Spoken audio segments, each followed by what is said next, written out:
In 2003, a secret U.S. intelligence report was quietly declassified by the CIA. The report was an analysis of a mysterious program that claimed to develop a method for achieving altered states of consciousness through special use of sound. This was a military-sanctioned investigation into out-of-body experiences, astral travel, and the manipulation of reality itself. The program they were studying utilized something called the gateway process. The gateway process, it claimed, could allow a trained person to transcend time and space, access higher dimensions, and interact with non-physical realities. For decades, programs like MK Ultra and Stargate Project have revealed the government's interest in mind-altering states. But the gateway process was different. It wasn't just about mind control or espionage. It was about the possibility of liberating human awareness from the constraints of physical reality. The Army wanted to know, can the mind project itself across time? Can a soldier learn to remote view enemy installations without ever leaving his body? Can consciousness be trained to operate independently of the brain? The document's tone is clinical and rational, but its implications are staggering. It speaks of the holographic nature of reality, the collapse of linear time, and techniques to escape the body. It suggests that death isn't the end, but a transition to other levels of perception, and that with proper training, these transitions can be accessed consciously prior to death. I'm Roy Rasa, and in this video, we're going to investigate the gateway process. Long before the CIA got involved, a radio executive named Robert Monroe was experimenting with sleep learning and audio conditioning in the 1950s. What began as a side curiosity soon turned personal when Monroe unexpectedly began leaving his body during these audio experiments. He wasn't asleep, nor was he dreaming. He was fully conscious yet watching his body from above. And it wasn't just a one-time event. These experiences became frequent, vivid, and increasingly structured. Unable to explain what was happening using conventional science, Monroe began documenting his journeys, developing repeatable protocols, and searching for others who shared his experiences. In 1971, he published Journeys Out of Body, introducing the term out-of-body experience into the popular lexicon. The book quietly exploded in underground circles, especially among physicists, consciousness researchers, and military intelligence personnel intrigued by its implications. Monroe's core insight was that altered states of consciousness could be induced intentionally through sound. By playing two slightly different frequencies into each ear, he discovered that the brain would respond by creating a third internal frequency, the binaural beat, which could synchronize the left and right hemispheres of the brain. He called this effect Hemi-Sync, short for hemispheric synchronization. And the results were staggering. Deep meditative states, altered perceptions of time and space, spontaneous remote viewing, and vivid astral projections.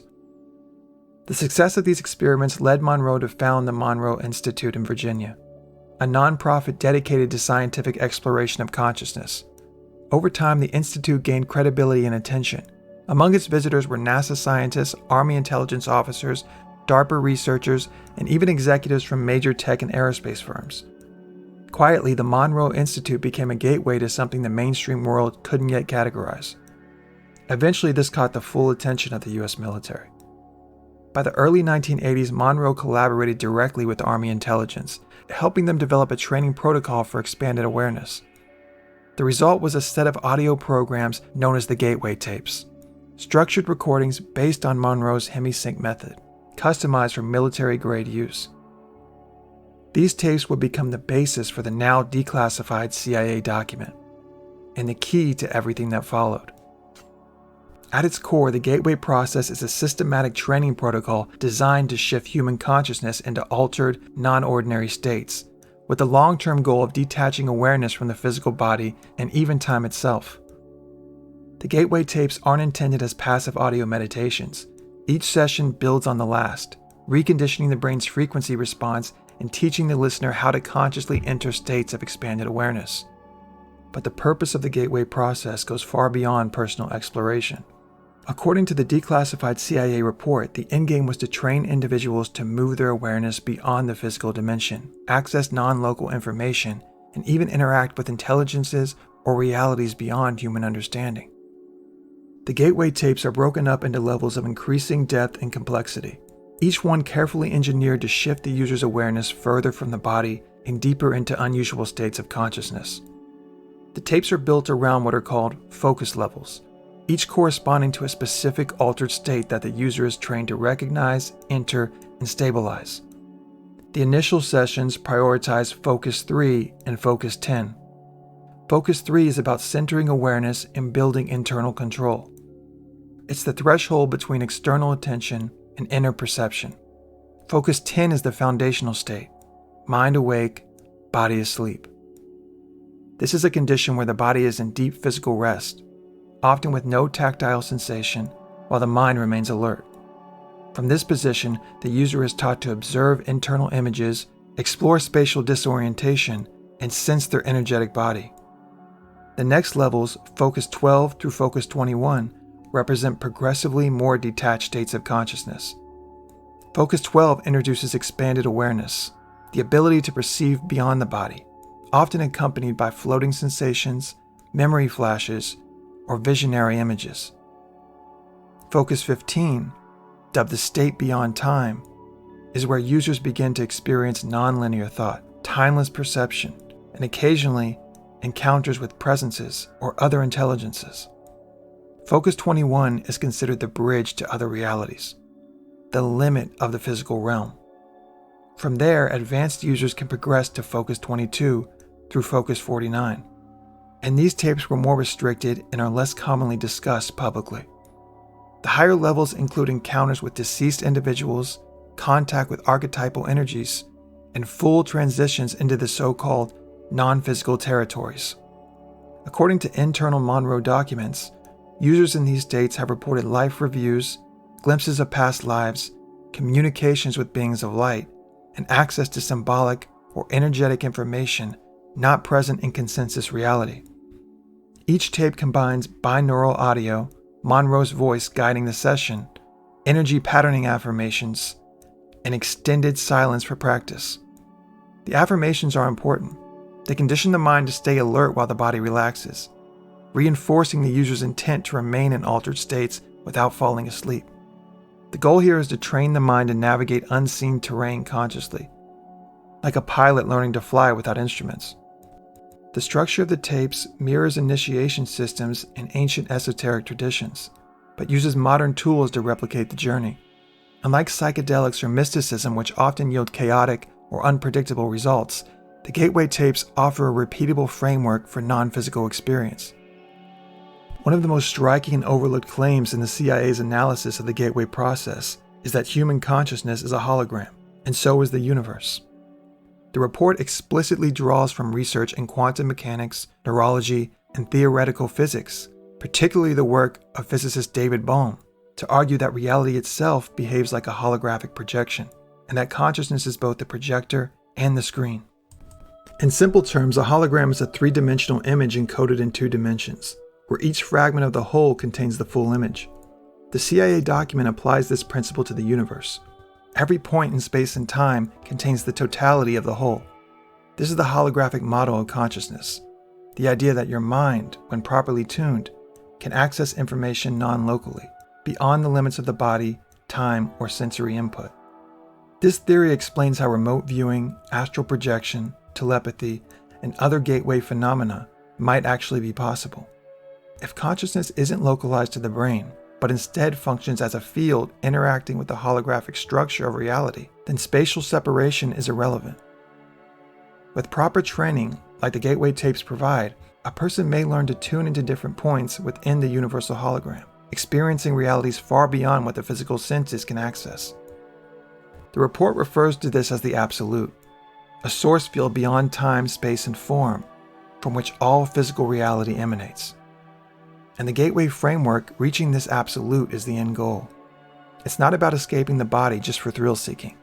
It's about regaining access to the source code of existence, the level of reality where thought, energy, and intention are undivided.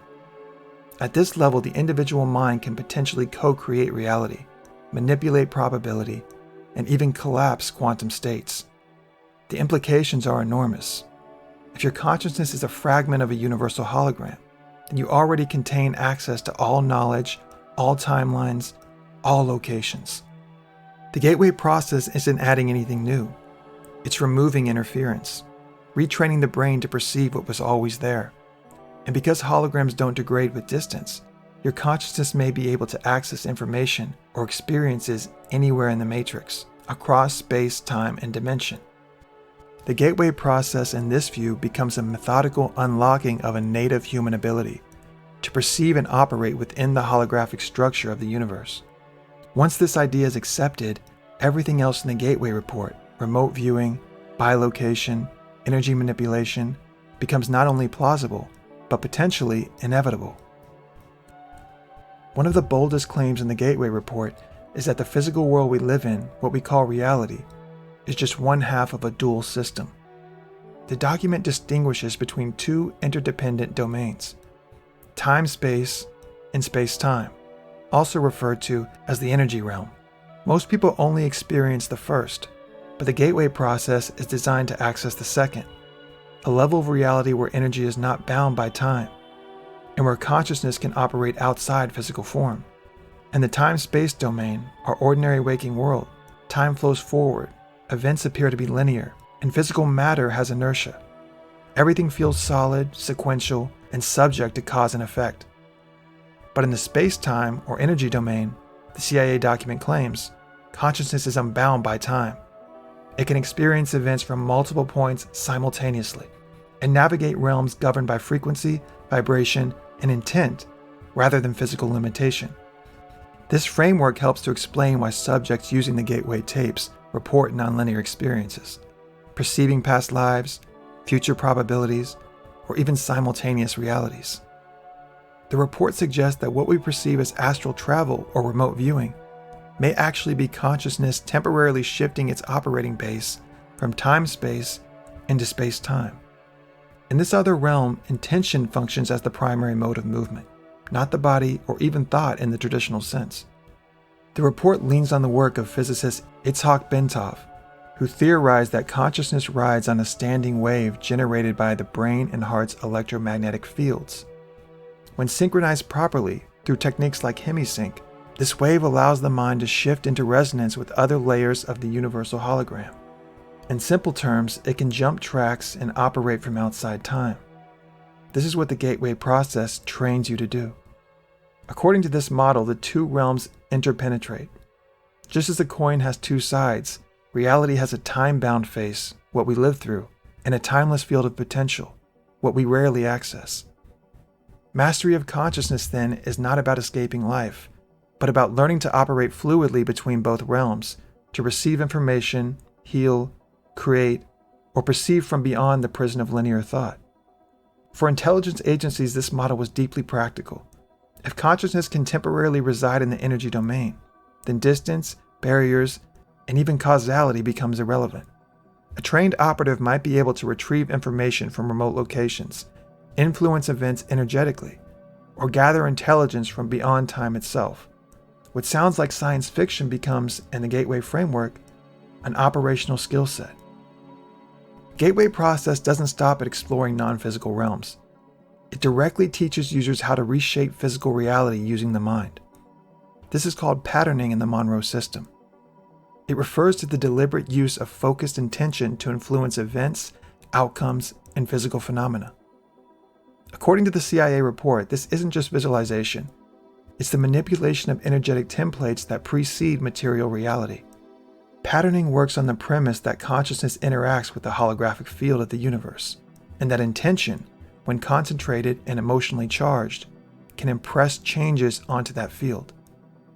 In practical terms, the user learns to generate a detailed mental construct of a desired outcome, maintain that image with emotional coherence, and project it outward from the non-physical state achieved through the gateway exercises. The report makes it clear, in altered states, the mind's ability to influence probability increases significantly. The document refers to this as remote influencing, and it's built on the same framework as quantum observation. The idea that a focused observer can collapse wave functions into particles. In other words, make potential reality into actual reality. Patterning becomes a conscious act of participating in that quantum selection process. To make patterning effective, the user must be in a deep gateway state, particularly focus 12 or higher, where the body is fully dormant and the mind is operating in direct contact with the energy domain. From that state, intention isn't diluted by distraction, self-doubt, or mental noise. This is why the tapes emphasize emotional alignment and energetic clarity. The clearer and more focused the projection, the more effective the patterning. While the gateway process promises profound transformation, the CIA report is clear about the risks. Entering altered states of consciousness isn't inherently dangerous, but remaining psychologically stable while navigating non-ordinary realities requires training, discipline, and strong internal boundaries. For individuals with unresolved trauma, unstable egos, or poor grounding, the gateway process can provoke confusion, disassociation, or existential destabilization. One major risk mentioned is ego inflation. As users begin accessing expansive, boundaryless states, potentially experiencing themselves as non-local consciousness, they may misinterpret these insights as personal superiority. This isn't uncommon in early mystical experiences, and it's a well-documented phenomenon in both psychological and esoteric traditions. Without proper integration, a person can become unbalanced or delusional, believing they've ascended or that ordinary life no longer applies to them. Another danger is emotional or energetic fragmentation. The deeper focus levels, especially 15 and beyond, can produce powerful visual and emotional phenomena, including encounters with symbolic entities, archetypal forces, or past life material. For someone unprepared, this can feel overwhelming. It's easy to mistake internal psychic projections for literal external beings. The report urges users to approach these experiences neutrally and analytically, not with fear or worship. There's also the issue of disassociation from the physical body. Repeated practice of separating awareness from the body can, in rare cases, create an unhealthy split, where the user loses full identification with physical life, responsibilities, or relationships. While temporary detachment is necessary for the process, grounding back into the physical self is critical. This is why the Monroe Institute always emphasized post-session reintegration, journaling, and structured reflection. The CIA also warns about premature exposure. The gateway process isn't something to binge in one weekend. The tapes are designed to build gradually. Skipping ahead to advanced focus levels without fully integrating the earlier stages can destabilize the nervous system and fragment the psyche. Finally, there's the social and existential cost. Those who explore the outer edges of consciousness often find it difficult to relate to others afterward. The veil of normalcy is thin once pierced. Without a support system or philosophical framework, users can feel alienated from consensus reality. For this reason, the gateway process isn't just about expanding awareness. It's about learning to operate responsibly within expanded awareness. The technology opens doors, but how you walk through them determines what happens next. After everything, the neuroscience, the CIA analysis, the metaphysical implications, one question remains. Should you try the gateway tapes? The answer depends on what you're actually looking for. If you're expecting entertainment, psychic party tricks, or instant enlightenment, the gateway process will likely disappoint you. But if you're seeking a structured, serious path toward altered states of consciousness, personal transformation, and potentially contact with non-physical realities, the tapes offer one of the most methodical systems ever devised. The early tapes are deceptively simple: guided relaxation, breath control, affirmations. But their real power is cumulative. Over weeks or months, they condition the brain to enter deep states at will, enabling experiences that would normally require years of meditation, isolation, or psychedelic practice. Those who take the process seriously often report vivid out-of-body events, synchronicities, altered states of perceptions of time, and permanent shifts in their sense of self. That said, it's not for everyone. If you're psychologically fragile, heavily disassociative, or struggling to remain grounded in ordinary reality, the gateway process can destabilize more than it liberates. For those who persist, who move past the novelty, the fear, and the ego grasping, the reward is profound. You begin to see that you're not your thoughts, your body, or even your name. Your awareness itself, capable of operating across multiple dimensions, perceiving outside of time, and reshaping your own energetic blueprint. In the end, the gateway process is exactly what it claims to be, a gateway, not a destination. What's on the other side isn't entertainment. It's the raw terrain of your own consciousness. And what you find there depends entirely on how willing you are to meet it. If you enjoyed this video, please remember to like, share, and subscribe. And consider leaving a comment if this resonated with you. I'm Roy Rasa, and I want to thank you for watching. Until next time.